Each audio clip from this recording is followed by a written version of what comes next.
Hello friends, പുതിയൊരു വീഡിയോയിലേക്ക് എല്ലാവർക്കും സ്വാഗതം. അപ്പോൾ എല്ലാവരും സുഖമായിട്ടിരിക്കുന്നു എന്ന് വിചാരിക്കുന്നു. അപ്പോൾ ഞങ്ങൾ ഇന്ന് ഈസ്റ്റ്ബോണിൽ ഒരു എയർ ഷോ കാണാനായിട്ട് പോവുകയാണ്. അപ്പോൾ അതിനെപ്പറ്റിയാണ് ഇന്നത്തെ ഈ വീഡിയോ.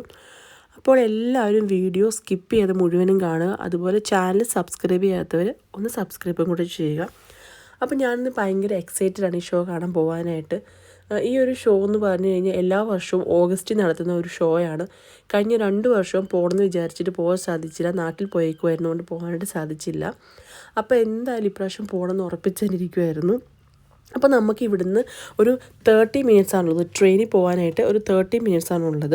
അപ്പോൾ ഞങ്ങൾ ട്രെയിൻ പ്രിഫർ ചെയ്യാനായിട്ട് കാരണം എന്താണെന്ന് വെച്ച് കഴിഞ്ഞാൽ ഇത് ഒത്തിരി ആൾക്കാർ പങ്കെടുക്കുന്ന ഒരു ഷോയാണ്.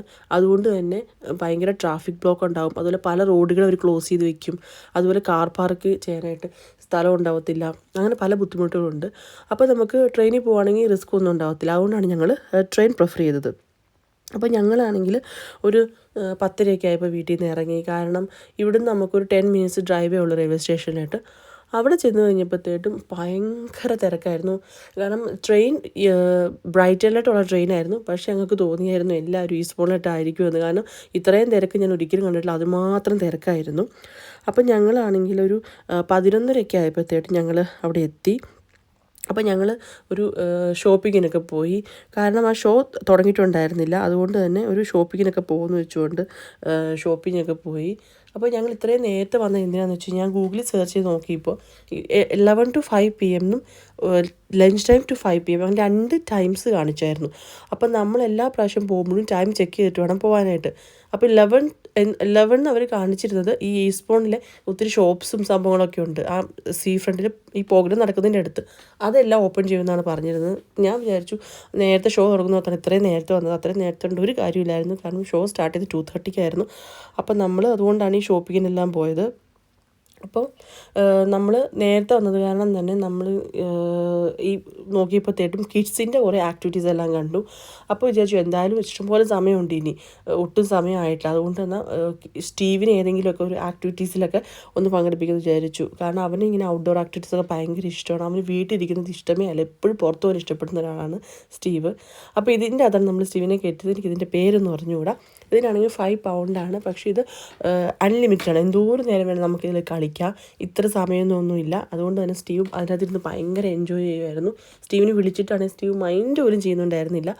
അത്രയ്ക്കും എൻജോയ്മെൻ്റ് ആയിരുന്നു.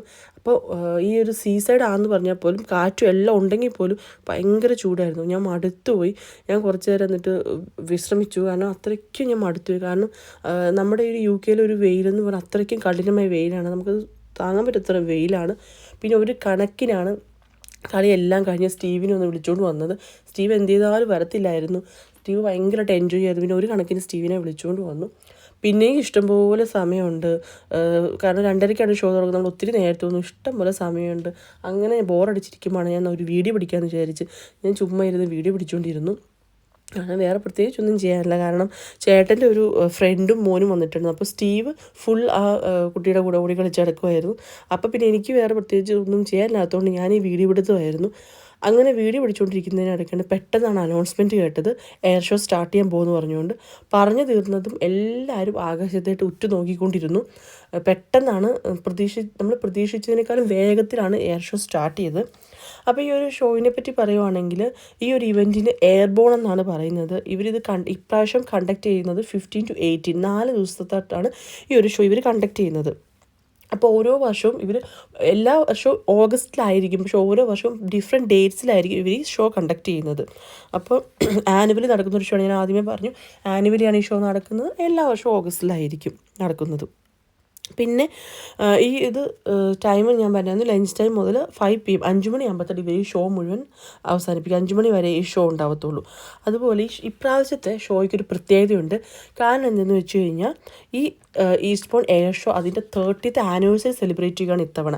കാരണം ഇത് സ്റ്റാർട്ട് ചെയ്തത് 1993 ഇതൊരു പബ്ലിക് എയർ ഷോ ആണ്. ഇത് സ്റ്റാർട്ട് ചെയ്തത് 1993 അപ്പം നമ്മുടെ കോവിഡൊക്കെ വന്നത് കാരണം 2020-ലും 2021-ലും ഇവർ ഷോ കണ്ടക്ട് ചെയ്തിരുന്നില്ല. അതുകൊണ്ട് തന്നെ ഇപ്രാവശ്യം അതിൻ്റെ 30th ആനിവേഴ്സറിയാണ്. അതുപോലെ ഈ ഷോയിലുള്ളൊരു പ്രത്യേകതയുള്ള വേറൊരു എയർക്രാഫ്റ്റ് അതിൽ പാർട്ടിസിപ്പേറ്റ് ചെയ്യുന്ന ഒരു എയർക്രാഫ്റ്റാണ് റെഡ് ആരോ. അതുപോലെ റെഡ് ആരോയുടെ 60th ആനിവേഴ്സറിയുമാണ് ഇപ്രാവശ്യം. അപ്പോൾ അതാണ് ഇപ്രാവശ്യത്തെ ഈ ഒരു എയർ ഷോയുടെ പ്രത്യേകത എന്ന് പറയുന്നത് തന്നെ. പിന്നെ ഈ ഒരു ഷോ കണ്ടക്ട് ചെയ്യുന്നത് ഈസ്റ്റ്ബോൺ ബോർഡർ കൗൺസിലാണ്. അപ്പം ഈസ്റ്റ്ബോൺ ബോർഡർ കൗൺസിൽ ഓർഗനൈസ് ചെയ്യുന്ന ഒരു ഇവൻ്റാണിത്. പക്ഷേ ഈ ഒരു ഇവൻ്റ് എന്ന് പറഞ്ഞാൽ പബ്ലിക്കിന് കംപ്ലീറ്റ്ലി ഫ്രീ ആണ്. അപ്പോൾ പബ്ലിക്കിന് വന്നിട്ട് നമുക്ക് റിസർവേഷൻ ഒന്നും ചെയ്യേണ്ട കാര്യമില്ല. ഫ്രീ ആയിട്ട് റിസർവേഷൻ ഒന്നും ചെയ്യേണ്ട, നമുക്ക് വെറുതെ വരാവുന്ന ഒരു ഷോയാണിത്. അപ്പോൾ ഈ ഒരു ഈസ്റ്റ്ബോണിന് ഇതിൻ്റെ ഒരു ഫണ്ട് കിട്ടുന്നത്, ഈ ഒരു കൗൺസിലിന് ഇതിൻ്റെ ഒരു ഫണ്ട് കിട്ടുന്നത് സ്പോൺസർഷിപ്പുകൾ വഴിയും അതുപോലെ തന്നെ കൊമേഴ്ഷ്യൽ സെയിൽസും പിന്നെ ഈ ഡൊണേഷൻസും അത് നമ്മളൊക്കെ കൊടുക്കുന്ന ടാക്സൊക്കെ വഴി, ഇതൊക്കെയാണ് ഇവരുടെ ഒരു ഫണ്ടിങ് എന്ന് പറയുന്നത്. അപ്പോൾ ഇവരാണെങ്കിൽ ഒരു 2008 ഒരു ഈ ഷോയിൽ എൻട്രി ചെയ്യാനായിട്ട് £5 ഇവർ എൻട്രി ഫീസായിട്ട് വെച്ചിരുന്നു. ആ സമയത്ത് ഒത്തിരി പ്രശ്നങ്ങളൊക്കെ, കാരണം ഇവർ ഇങ്ങനെ ഒരു £5 വെക്കാൻ കാരണം ഇവർക്ക് നല്ലൊരു സ്പോൺസറിനെ ഒന്നും കിട്ടിയില്ല. അങ്ങനെ ഒരു ഇതൊക്കെ വന്നപ്പോൾ ഇവർ അങ്ങനെ ഒരു നീക്കം നടത്തി. £5 വെച്ച് എയർ ഷോസ് മുന്നോട്ട് കൊണ്ടുവന്ന് വിചാരിച്ചു. പക്ഷെ അന്ന് ഒത്തിരി ആൾക്കാർ പ്രശ്നം ഉണ്ടാക്കി. കുറേ പേരൊന്നും ഈ ഷോ കാണാനായിട്ട് വന്നില്ല. അങ്ങനെ പല പ്രശ്നങ്ങളായി. അവർക്ക് ഭയങ്കര നഷ്ടം വന്നു. അവർക്ക് ഒത്തിരി നഷ്ടമായിപ്പോയി. അപ്പോൾ കാരണം ഈ ഒരു ഷോ കാണാനായിട്ട് ആൾക്കാർ വരുമ്പോൾ ഇവർ ഈ കിഡ്സ് ആക്ടിവിറ്റീസിനും അതുപോലെ ഫുഡ് അങ്ങനെ സ്റ്റോളുകളൊക്കെ ഉണ്ട്, എല്ലാത്തിനും വേണ്ടി പൈസ ചിലവാക്കുമ്പോൾ അവർക്ക് അതിൽ നിന്നും ക്യാഷ് കിട്ടുന്നുണ്ട്. അപ്പോൾ അന്ന് ഒത്തിരി ആളുകൾ കുറവ് വന്നു, കാരണം അവർക്ക് ഒത്തിരി ക്യാഷ് നഷ്ടമായി. അതുകൊണ്ട് തന്നെ അവർ പിന്നെ അത് നിർത്തി. പിന്നെ അവർ വീണ്ടും അത് ഫ്രീ ആക്കി. പിന്നെ ഈ ഒരു എയർ ഷോയുടെ പ്രത്യേകത പറഞ്ഞാൽ ഇത് യു കെയിലെ തന്നെ ഏറ്റവും ലാർജസ്റ്റ് ഫ്രീ എയർ ഷോയാണ്. അതുപോലെ വേൾഡിലെ biggest free sea front air show ആണ്. ഈ ഒരു പ്രത്യേകതയും ഇവിടുത്തെ ഈ എയർ ഷോയ്ക്കുണ്ട്.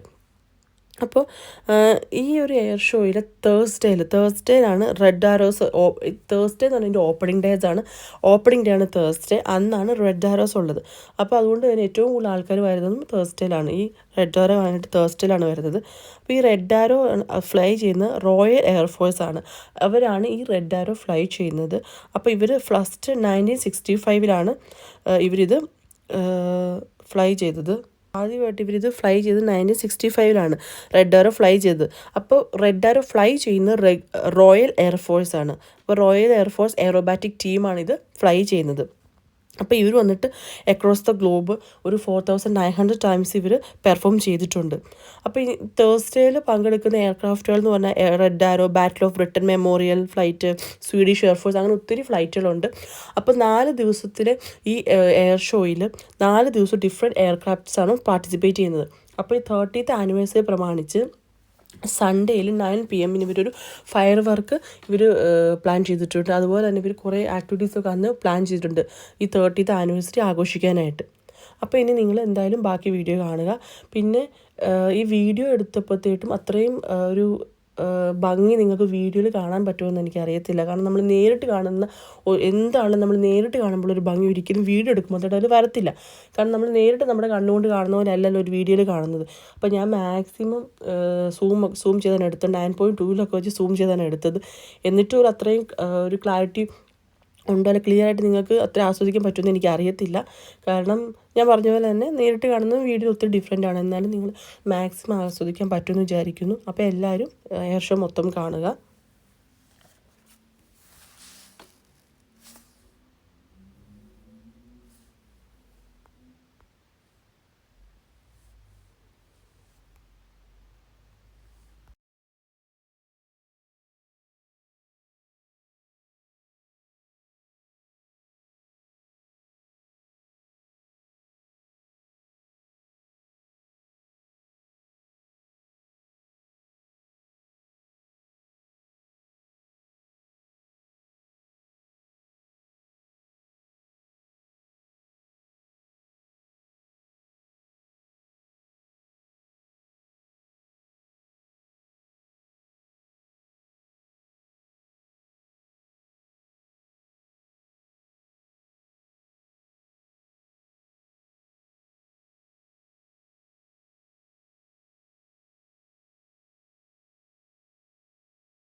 അങ്ങനെ നമ്മുടെ ഈ എയർ ഷോ ഇവിടെ അവസാനിച്ചിരിക്കുന്നു.